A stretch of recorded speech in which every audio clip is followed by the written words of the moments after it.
Joshua, chapter 23. After a long time had passed and the Lord had given Israel rest from all their enemies around them, Joshua, by then a very old man, summoned all Israel, their elders, leaders, judges, and officials, and said to them, I am very old. You yourselves have seen everything the Lord your God has done to all these nations for your sake. It was the Lord your God who fought for you. Remember how I have allotted as an inheritance for your tribes all the land of the nations that remain, the nations I conquered, between the Jordan and the Mediterranean Sea in the west. The Lord your God himself will push them out for your sake. He will drive them out before you, and you will take possession of their land, as the Lord your God promised you. Be very strong, be careful to obey all that is written in the book of the law of Moses, without turning aside to the right or to the left.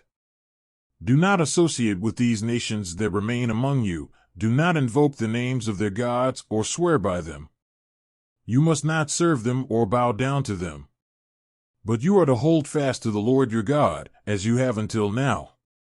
The Lord has driven out before you great and powerful nations. To this day no one has been able to withstand you.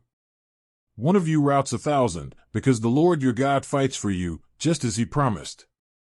So be very careful to love the Lord your God.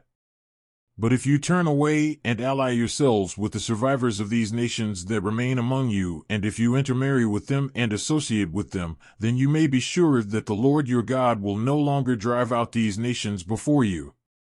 Instead, they will become snares and traps for you, whips on your backs and thorns in your eyes, until you perish from this good land, which the Lord your God has given you. Now I am about to go the way of all the earth. You know with all your heart and soul that not one of all the good promises the Lord your God gave you has failed. Every promise has been fulfilled, not one has failed. But just as all the good things the Lord your God has promised you have come to you, so he will bring on you all the evil things he has threatened, until the Lord your God has destroyed you from this good land he has given you. If you violate the covenant of the Lord your God, which he commanded you, and go and serve other gods and bow down to them, the Lord's anger will burn against you, and you will quickly perish from the good land he has given you. Joshua, chapter 24.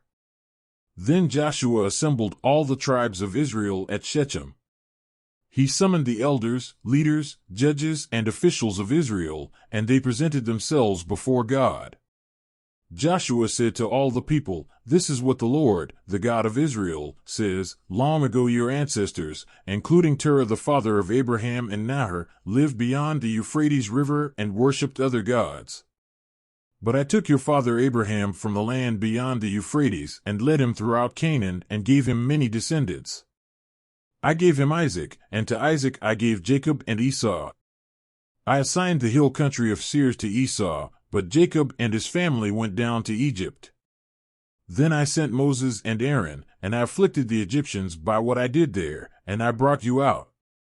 When I brought your people out of Egypt, you came to the sea, and the Egyptians pursued them with chariots and horsemen as far as the Red Sea. But they cried to the Lord for help, and he put darkness between you and the Egyptians. He brought the sea over them and covered them. You saw with your own eyes what I did to the Egyptians. Then you lived in the wilderness for a long time. I brought you to the land of the Amorites who lived east of the Jordan. They fought against you, but I gave them into your hands. I destroyed them from before you, and you took possession of their land. When Balak son of Zippor, the king of Moab, prepared to fight against Israel, he sent for Balaam son of Beor to put a curse on you. But I would not listen to Balaam, so he blessed you again and again, and I delivered you out of his hand. Then you crossed the Jordan and came to Jericho. The citizens of Jericho fought against you, as did also the Amorites, Perizzites, Canaanites, Hittites, Girgashites, Hivites, and Jebusites, but I gave them into your hands. I sent the hornet ahead of you, which drove them out before you, also the 2 Amorite kings. You did not do it with your own sword and bow. So I gave you a land on which you did not toil and cities you did not build, and you live in them and eat from vineyards and olive groves that you did not plant. Now fear the Lord and serve him with all faithfulness. Throw away the gods your ancestors worshipped beyond the Euphrates River and in Egypt, and serve the Lord. But if serving the Lord seems undesirable to you, then choose for yourselves this day whom you will serve, whether the gods your ancestors served beyond the Euphrates, or the gods of the Amorites, in whose land you are living. But as for me and my household, we will serve the Lord. Then the people answered, Far be it from us to forsake the Lord to serve other gods. It was the Lord our God himself who brought us and our parents up out of Egypt, from that land of slavery, and performed those great signs before our eyes. He protected us on our entire journey and among all the nations through which we traveled. And the Lord drove out before us all the nations, including the Amorites, who lived in the land.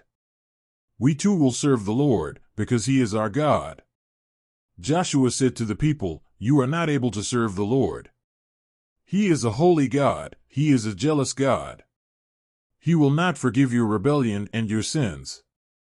If you forsake the Lord and serve foreign gods, he will turn and bring disaster on you and make an end of you, after he has been good to you.